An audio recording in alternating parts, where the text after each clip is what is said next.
This channel does not promote any violent, harmful, or illegal activities. All content provided by this channel is meant for an educational purpose only.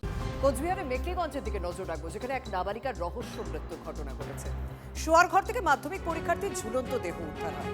হাসপাতালে নিয়ে গেলে মৃত ঘোষণা করা হয় তাকে। স্থানীয় এক যুবকের বিরুদ্ধে নাবালিকাকে উত্ত্যক্ত করার অভিযোগ করছে তার পরিবারের সদস্যরা। নাবালিকার ফোন থেকে বেশ কিছু মেসেজও পাওয়া গিয়েছে বলে পরিবার সূত্রে খবর। নাবালিকার মৃত্যুর নেপথ্যে ওই যুবকের কোনো ভূমিকা রয়েছে কিনা তা খতিয়ে দেখছে পুলিশ। নাবালিকার মৃতদেহ নিয়ে পথ অবরোধ করে পরিবার। স্থানীয় বাসিন্দারা তারাও ক্ষোভ জানান।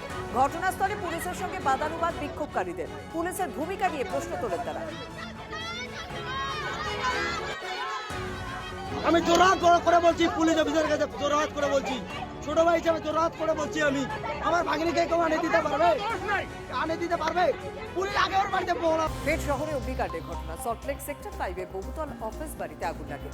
ধোঁয়ায় গ্লোবসিন ক্রিস্টাল বিল্ডিং চত্বর একেবারে ঢেকে গিয়েছিল। ওই বিল্ডিংয়ে বেশ কয়েকটি বেসরকারি সংস্থার অফিস রয়েছে। ধোঁয়ায় অসুস্থ হয়ে পড়েন এক মহিলা তথ্য প্রযুক্তি কর্মী। দমকলের পৌনে 1 ঘন্টার চেষ্টায় আগুন নিয়ন্ত্রণে আসে।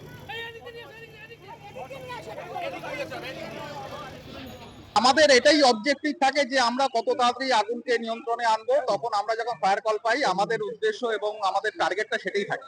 কিছু কিছু সময় হয়তো ট্রাফিক কনজেশনে আটকে যায়। পাওনাদারকে পিটিয়ে খুনের অভিযোগে উত্তাল শাসন। রাস্তা অবরোধ করে বিক্ষোভ দেখানো হলো। গতকাল টাকা চাইতে গেলে আহমদ আলীকে পিটিয়ে খুনের অভিযোগ ওঠে। এরপরে হাফিজুলকে গ্রেপ্তারের দাবিতে উত্তাল হয়ে ওঠে শাসক এলাকা। অবশেষে একদিন পর গ্রেপ্তার শাসক ঘনিষ্ঠ অভিযুক্ত।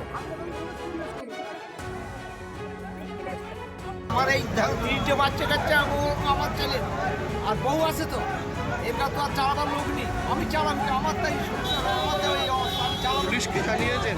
এখন এই সম্পত্তি যা আছে ওই ওর বোন নামে আর ওই আমার এই তিনটে নাতির নামে ছেলেমেয়ে আমার লেখাপড়া করতে দিতে হবে আর ওর ফাঁসি দিতে হবে। আমার অনুরোধ এইটা। পুলিশকে জানিয়েছেন? এইটাই আমার আপনার কাছে জানিয়েছি।